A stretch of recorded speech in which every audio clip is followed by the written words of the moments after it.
All right, basically, what we're going to basically be talking about today is our point repair kit, okay? What it is basically a cured in place sectional liner, okay? Basically, it's a cured in place pipe inside a pipe, okay? But we're just doing a segment of the pipe, okay? What we would start by doing, if we configure this as an underground situation, okay, say that's a manhole, then what we would do is we'd run our camera to the defect in the pipe, okay? And typically what you're gonna do is either gonna cover, if it's clay, you probably wanna cover the entire piece of pipe with a patch, or if it's just a segment of a pipe or a joint or something like that, then I'd recommend centering your repair on the actual defect, okay? So in order to do that, what you do is you'd run your camera up and you'd actually stop it where that defect is, okay? Then you go to the manhole and you take your coax of your camera and you pull it up tight and you put a piece of tape around there. That would be considered, that's what we would call your hard mark, okay? Your hard mark now is on the cable. So now what we're gonna do is we're gonna back our camera back out of the pipe, okay? And bring it up above ground and lay it out on the ground, okay? Then we would take our carrier packer and our rope or cable that we're pulling the carrier packer in place with, and we would lay that out next to it. You're gonna have a cable on each end of this to be able to pull it back and forth, okay? So pre-string through the line, you can run your camera through and then pull a rope back through it, so your line is already strung through, which is basically what we've done here in this situation, okay?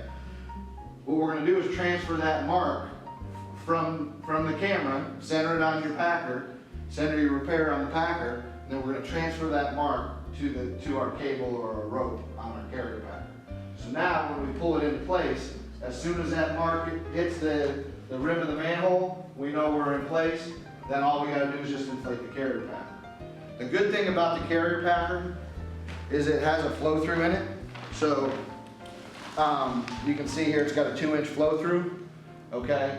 Larger diameters do have a larger flow through, so if we're doing a 24-inch, I think it's a 4-inch flow through.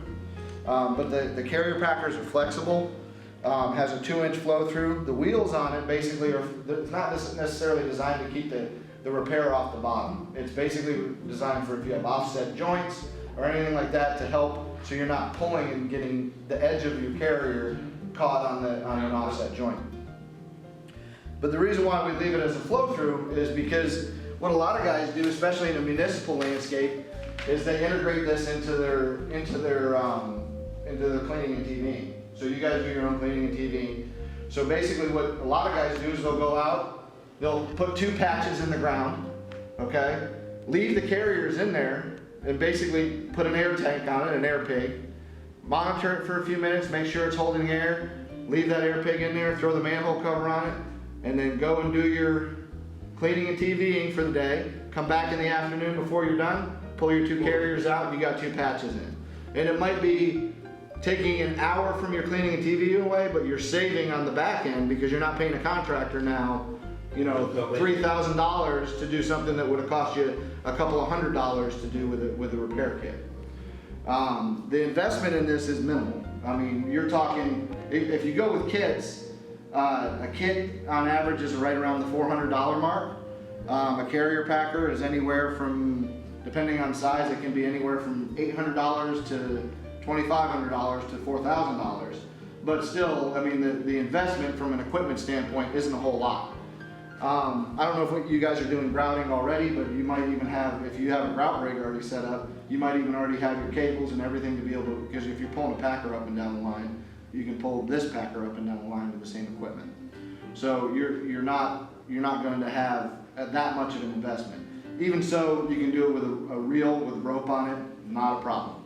As long as that rope isn't a stretchy rope, it needs to be a nice heavy tensile strength rope. Okay? Any questions so far on that? Okay. So what we're going to do now is we're going to open up our kit and basically go through what's involved inside the kit. All of the 8-inch kits typically come inside a bucket, so it's sealed, and everything that you need is inside of it. The bucket does serve a purpose. The bucket is your mixing bucket for your resin. But inside, you're going to have your pre-measured resin, You're gonna have your spatulas and your trowels, a mixing stick, your fiberglass cloth, and it comes with a drop cloth. Obviously, we have a drop cloth set up for this as well. And then we have a protective tube for your carrier packer. So this slides over the carrier packer in order to protect the carrier packer from any resin getting on it. It also works as a bond breaker, because if you were to take this rubber carrier and put it in place, inflate it, that resin's going to stick the carrier to the hose pipe. Okay, so it's going to basically work as a bond breaker to help remove it.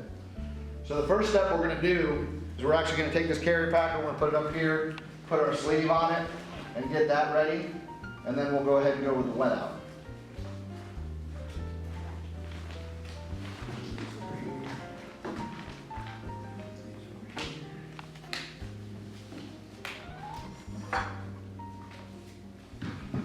One thing you'll see we'll do, we'll put 2 pairs of gloves on. Because a lot of times you're working, you get resin on them. It's nice to be able to just rip off one layer, you still got another layer underneath. Because as you know, if your hands get all hot and sweaty, trying to put a pair of gloves on that, it's very hard.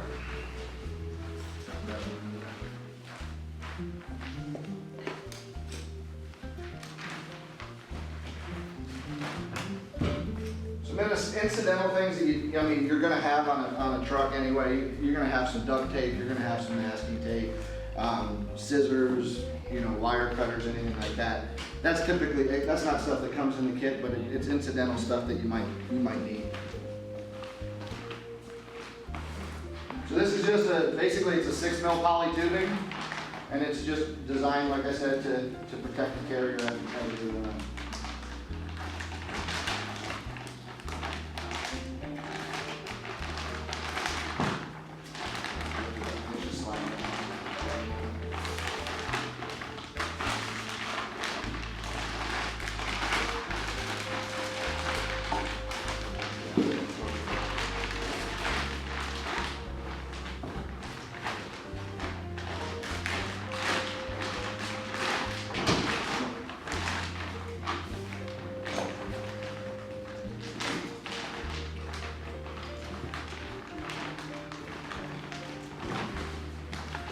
done on this end. I usually like to cover the cage a little bit too. I mean, as much as you can protect your equipment from pull this up over there. As much as you can protect your equipment from resin, the better. So basically, I'm just going to pleat this over here.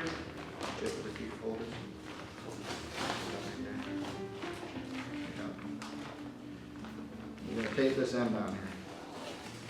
This is our pulling end. Okay, so this is where, basically, and you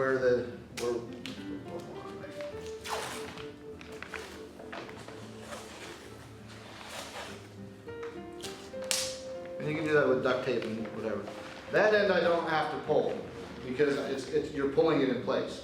Now, if and what he's using now is he's actually just kind of making it to where this poly tubing is nice and tight against it. The masking tape will easily rip away.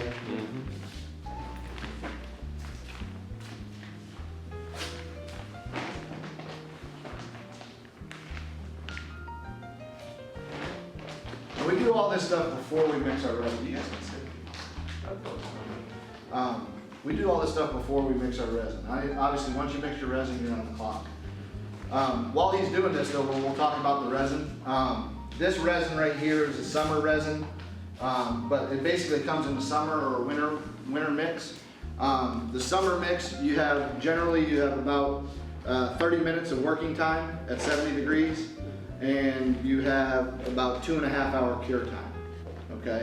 Now, if you have groundwater tends to be a little bit colder. It can cause a little bit of a heat sink, where it chills the resin a little bit. You might want to leave it a little longer, okay? Because that'll bring the resin temperature down a little bit. But that's good. It's fine. What was I saying? But the winter mix gives you about a 15-minute pot life, and you have about an hour and a half cure time. If you get good at this, honestly, even in Florida, if you chilled your resin, get it a little bit cooler, you can use your winter mix and I have guys that do this and literally get a patch wet out in the ground in 10 minutes. You know, it's just a matter of having a system set up and how well you're set up. I mean, you can see if you're doing if you're doing these a lot, it can become a real easy system to use. But even brand new, it's simple to do. What he's doing right now is he's putting together here, so we can get video of that. He's putting together zip ties. Now these zip ties basically, what they're going to do is they're going to hold the repair on the carrier. Okay. Basically, you know, the zip ties basically you're going to put it on the forward leading end and about every foot to 2 feet on the repair, just to kind of solidify the repair on the packer. When the packer expands, it's going to just pop those zip ties and it'll actually trap them in the resin. It just basically becomes part of the repair. You won't even see them in the finished result. Actually, that was done with zip ties, and you can see that there's not the finished result. You don't. Well, it really don't matter. So is there like a repair it? They don't pop out. Yeah, they just pop out. It's just holding it in place. Correct. Some of the resins that are out there, like there's epoxy resins. The unique characteristic about silicate resin is it expands slightly upon curing. Polyesters, epoxies, there's other people that sell sectional kits that are epoxies. Well, epoxies shrink, okay? So when you're dealing with a patch that's in a pipe, you're not doing that whole thing. There's more of a chance of the groundwater migrating and leaking through the annular space between the hose pipe and the patch. So with the silicate resin, because it expands slightly upon curing, then you get a lot tighter fit. Okay, let's just talk about the felt real quick. If you guys want to take a look, you can. Basically what this is, and you can, if you want to get a close-up of this too. This is a 0.90 radius fiberglass. Okay, so it's a very strong fiberglass, but it also has a Trevera felt veil. Okay, what that does is it creates a very resin-rich surface. That's what the veil does. The felt actually creates a resin-rich surface to make a nice smooth surface. Some kits that are out there have just straight fiberglass, and I know if you've done fiberglass repairs yourself, sometimes you'll see strings hanging down, or you'll see the ribs of the fiberglass.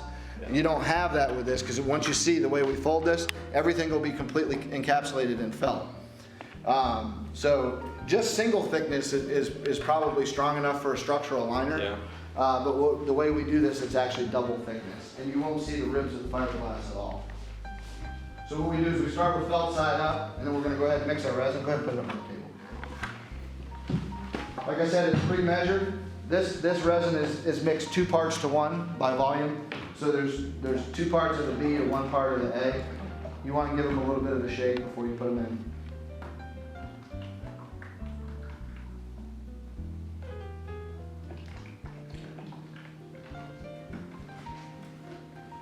As far as disposal, this resin is virtually harmless. Actually, the hardener, the clear part is a sodium silicate water glass.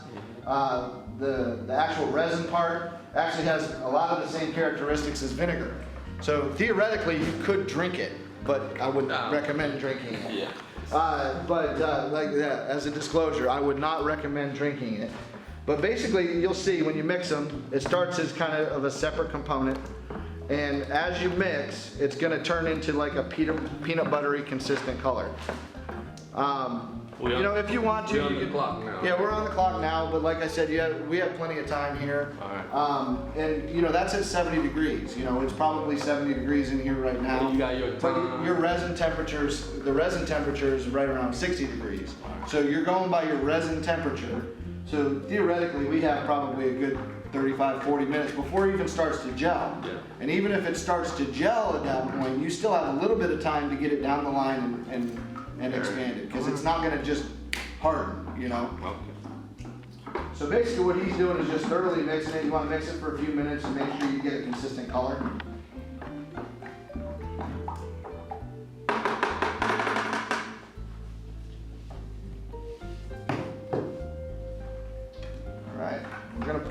We're gonna pour probably 80% of the resin, 85% of the resin out onto the carrier, or onto the repair. Because most of your wetting out is gonna be on this side.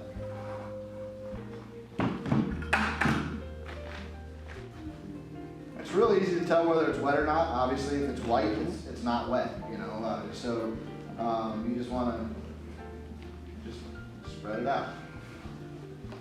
So I got guys that, you know, they'll do a 36-inch repair, and they'll lay this out on plywood. You can imagine the cloth size of a 36-inch repair. But they'll lay it out on plywood, and they'll pour the resin all over it, and then they have the push squeegees, and they just squeegee it on like that. So I mean, it's you can get real creative with your applications. All right, we'll flip it over. Flip it over.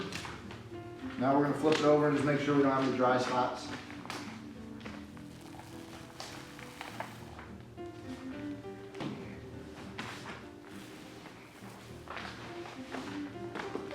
And you can see on the middle there, we have our middle marked. There's a reason for that.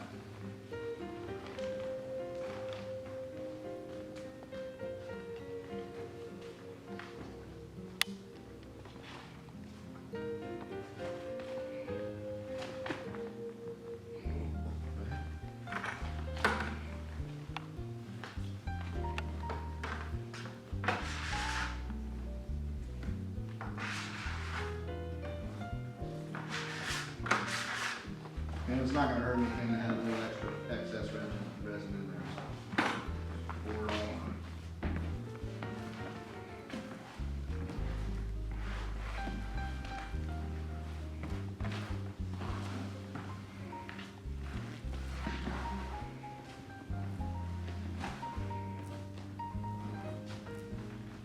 And the fiberglass side, sometimes it looks like it's not wet because it's shiny, but this is pretty well saturated.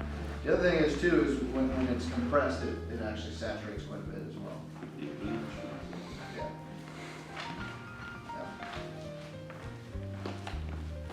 All right.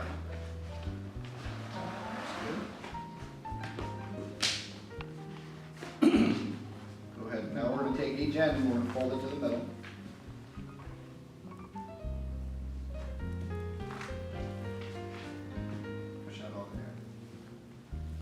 Let's get the second bit almost. Just past the middle. So this is a 3-foot patch that we're doing, and again, you know, there's no need to do a big 6-foot patch, but basically we're the 3-foot patch, your fiberglass is going to be 6 feet long. Obviously, anytime you do the longer patch, you know, if it's a 7-foot patch, then your fiberglass will be 14 foot long. So now what they're doing is once they got that done, we don't want that ugly seam there, so we're just flipping it over before we actually roll it onto the carrier. All right, here, I can help you.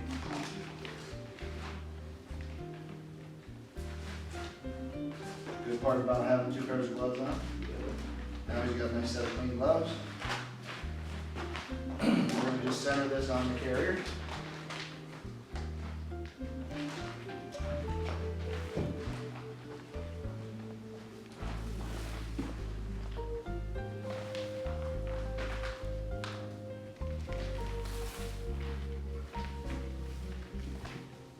Basically what you're doing is just nice, neatly rolling it on there like a toquito.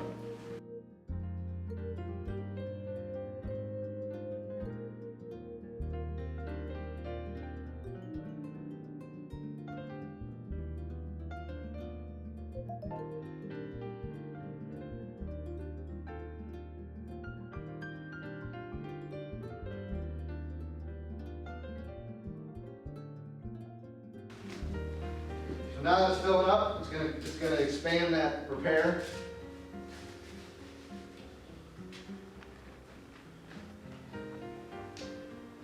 You can actually watch it from here. There's holes in the pipe. Let me get video of that. You can see it expanding.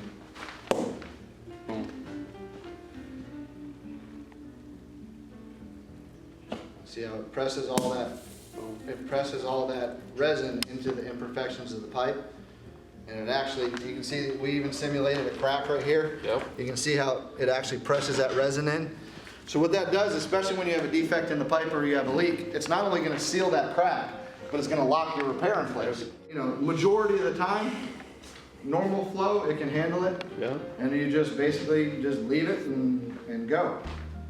So basically what he's done now is he's basically set his regulator at 25 PSI. That'll expand and compress the carrier. What it also does too is you see our folded edges. You don't see the ribs of the fiberglass because you have the two folded edges. Yeah. But that also creates a ramp too. When that compresses and it pushes that resin out, it actually cures like that. So it creates a ramp so there's no edge or anything like that for any debris or anything to get caught on. You know, in terracotta pipes, I've had guys that put these in and just drove right through them because they're like, holy cow, I mean, it's completely smooth, there's no problem. And you can see it's minimal, the amount of diameter thickness that it takes up in the pipe. Once you fold it, it gets thicker then. Yeah, well, yeah, when you fold it, it's a little thicker. It ends up being like about a 6 mil fiberglass. Besides, 6 mil of fiberglass. Besides they give you the smooth edges, Right, it just got right. thickness on it. Right, and you know, keep in mind, it's 6 mil thick of fiberglass, 090 rated fiberglass, okay?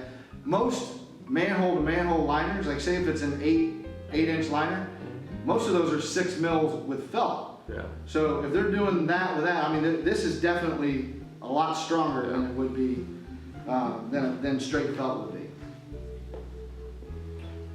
So you're getting kind of the best of both worlds. You're getting the fiberglass with the felt. So that's basically it. We're gonna sit here and wait, and then you pull it out. If you guys want to come back by and see it, Yeah. you can. You know, you're welcome to. But that's basically it. And again, you know, the cleanup is simple. You know, it comes with a drop cloth. So typically, I mean, if you want to save your spatulas, you can. But you're just gonna fold all this up, throw it into your mixing bucket with your empty jugs. Yeah, then throw Throw the lid on it, throw it in the trash, you're done. Because any resin that's on here is just gonna cure anyway. Yeah. So it doesn't matter. But yeah, that's basically it. You just take this and put it all together,